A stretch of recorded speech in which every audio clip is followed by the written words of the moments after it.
آج سے ہزاروں سال پہلے جزیرہ عرب کے جنوبی علاقوں میں یمن کے قریب ایک شہر آباد تھا جسے سبا کہتے تھے۔ وہاں کے لوگ بے حد نعمتوں اور راحتوں میں تھے۔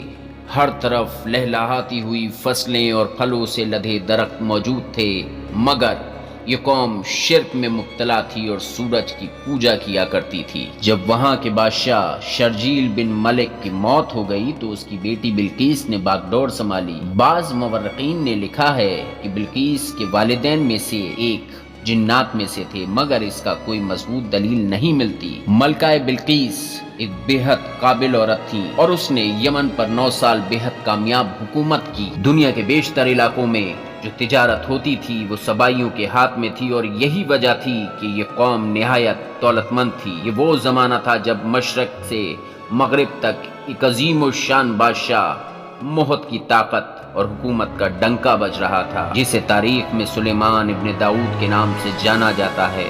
حضرت سلیمان علیہ السلام کی حکومت دنیا کے بیشتر علاقوں میں تھی، جس کی بیس یروشلم تھا۔ آپ کو چرندوں پرندوں جن و انس پر حکومت عطا کی گئی۔ ایک دن کا واقعہ ہے کہ حضرت سلیمان علیہ السلام نے دربار لگایا تو جن و انس جانور اور پرند سب کے سب حاضر ہوئے، مگر ان کا چہیتا پرندہ ہدہد غائب تھا۔ آپ نے پوچھا ہدہد کہاں ہے؟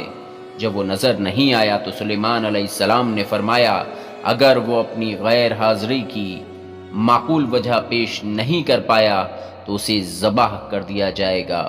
ابھی یہ گفتگو ہو ہی رہی تھی کہ ہدہد حاضر ہو گیا۔ پوچھا گیا کہ تم کہاں تھے تو ہدہد نے بڑے احترام سے جواب دیا، اے اللہ کے پیغمبر، میں اڑتے اڑتے ایک ایسے ملک پہنچ گیا جہاں لوگ شرک میں مبتلا ہیں۔ وہ آگ اور سورج کی پوجا کرتے ہیں۔ ان کی ایک رانی ہے جس کو وہ بلقیس کے نام سے جانتے ہیں۔ وہ ایک بہت بڑے تخت پر بیٹھ کر حکومت کرتی ہے۔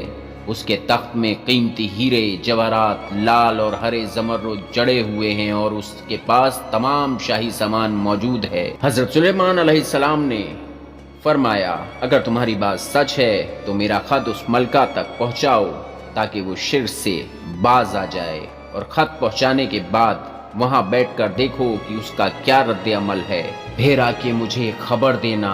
حضرت سلیمان علیہ السلام نے خط روانہ کیا جو کچھ یوں تھا، شروع کرتا ہوں اللہ کے نام سے جو بڑا مہربان اور رحم کرنے والا ہے۔ یہ عزت والا خط سلیمان ابن داؤد کی طرف سے ملکہ سبا بلقیس کی طرف ہے۔ جو ہدایت کی پیروی کرے اس کے لیے سلامتی ہے۔ میرے مقابلے سرکشی اختیار نہ کرو بلکہ فرما برداری اور مطیع ہو کر میرے پاس آ جاؤ۔ یہ خط دراصل ملکہ سبا اور اس کی قوم کی طرف دعوت اسلام تھی۔ ہدہد نے یہ خط لے جا کر ملکہ بلقیس کی گود میں گرا دیا۔ ملکہ کے دربار میں اس وقت تقریباً 300 درباری بیٹھے تھے۔ انہوں نے جب یہ خط پڑھا تو طیش میں آ گئے اور کہا کہ یہ ہماری توہین ہے، ہمیں اس کا سخت جواب دینا چاہیے۔ مگر ملکہ بے حد سمجھدار عورت تھی، اس نے سب کو سمجھاتے ہوئے یہ کہا کہ خط سے پتہ چل رہا ہے کہ یہ کوئی عام شخص نہیں، خدا کا کوئی پیغمبر ہے، لہٰذا ہمیں حکمت سے کام لینا چاہیے۔ اس نے کہا کہ میں حضرت سلیمان علیہ السلام کی طرف ایک تحفہ بھیجتی ہوں، اگر انہوں نے قبول کر لیا تو وہ بادشاہ ہے اور میں اس سے جنگ کروں گی، لیکن اگر انہوں نے تحفہ قبول نہیں کیا تو میں اس کی پیروی کروں گی کیونکہ وہ نبی ہیں۔ دودھ یہ ساری گفتگو سن رہا تھا۔ اس نے واپس آ کر حضرت سلیمان علیہ السلام کو سب کچھ بتا دیا۔ حضرت سلیمان علیہ السلام نے جنات کو حکم دیا کہ شہر میں داخل ہونے والے راستے پر سونے چاندی کی اینٹوں کا فرش بچھا دیا جائے، راستے کے دونوں طرف سونے کے جانور کھڑے کر دیے جائیں اور دربار کی ساری کرسیاں سونے کی کر دی جائیں اور دربار کو ہیرے جواہرات سے سجایا جائے۔ ادھر ملکہ بلقیس نے حضرت سلیمان علیہ السلام کے لیے تحفہ روانہ کیا۔ اس میں سونے کی اینٹیں، غلام، کنیزیں اور ملکہ کا ایک خط بھی تھا۔ جب یہ تمام تحفے لے کر قاصد حضرت سلیمان علیہ السلام کے دربار میں پہنچا اور انہوں نے یہ سب دیکھا تو شرمندہ ہوئے۔ حضرت سلیمان علیہ السلام نے ملکہ کے قاصدوں سے کہا کہ کیا تم لوگ مال سے میری مدد کرنا چاہتے ہو تو دیکھ لو جو کچھ تم لائے ہو اس کے مقابل اللہ نے مجھے بہت کئی گنا زیادہ دے رکھا ہے، لہٰذا تم لوگ اپنے تحفے لے کر واپس لوٹ جاؤ اور جا کے اپنی ملکہ سے کہو کہ میں ایک زبردست لشکر لے کر آ رہا ہوں۔ جب یہ خبر ملکہ بلقیس تک پہنچی تو وہ سمجھ گئیں کہ واقعی یہ اللہ کے نبی ہیں۔ تب اس نے جنگ کی بجائے حضرت سلیمان علیہ السلام کے دربار میں پیش ہو کر اپنی اطاعت کا یقین دلانے کا فیصلہ لیا۔ جب حضرت سلیمان علیہ السلام تک یہ پیغام پہنچا تو آپ نے اپنے درباریوں سے کہا کہ تم میں سے وہ کون ہے جو ان کے آنے سے پہلے ملکہ کا تخت میرے پاس اٹھا لائے؟ ایک جن نے کہا، آپ کا دربار برخاست ہونے سے پہلے میں اس کو یہاں لا سکتا ہوں، میں اس کام کی پوری قوت رکھتا ہوں اور امانت دار بھی ہوں۔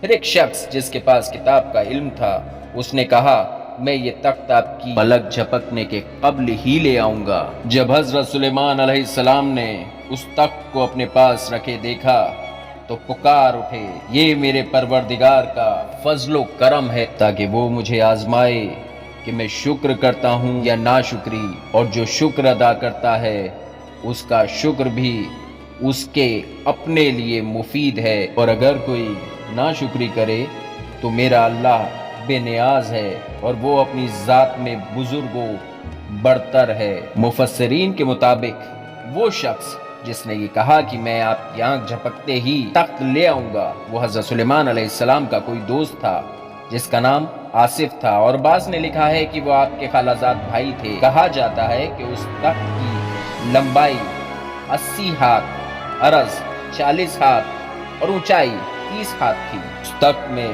ہیرے، موتی، سرخ یاقوت اور زمرد جڑے ہوئے تھے۔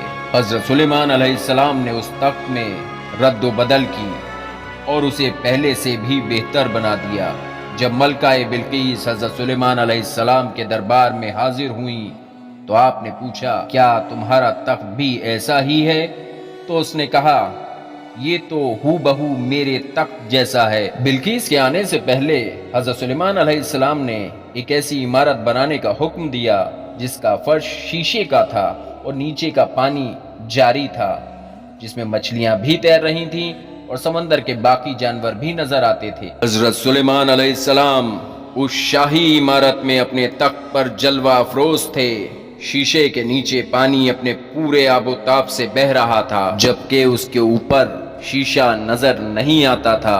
بلقیس کو اس محل میں لایا گیا تو وہ سمجھی یہ پانی کا ایک حوض ہے، لہٰذا اس نے اپنی پنڈلیوں تک کپڑا اٹھا لیا۔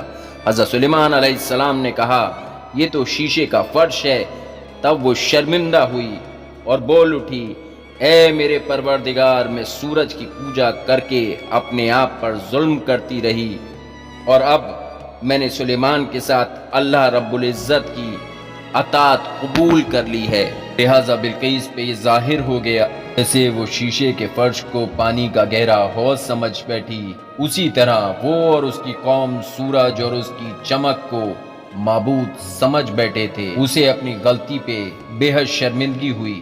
اس کے بعد ملکہ بلقیس مسلمان ہو گئی اور حضرت سلیمان علیہ السلام سے نکاح میں آ گئی۔ یہ ویڈیو آپ کو کیسی لگی؟ پلیز زیادہ سے زیادہ لائک اور شیئر کریں اور کامنٹ باکس میں آ کے اپنی رائے بتائیں کہ یہ ویڈیو آپ کو کیسی لگی۔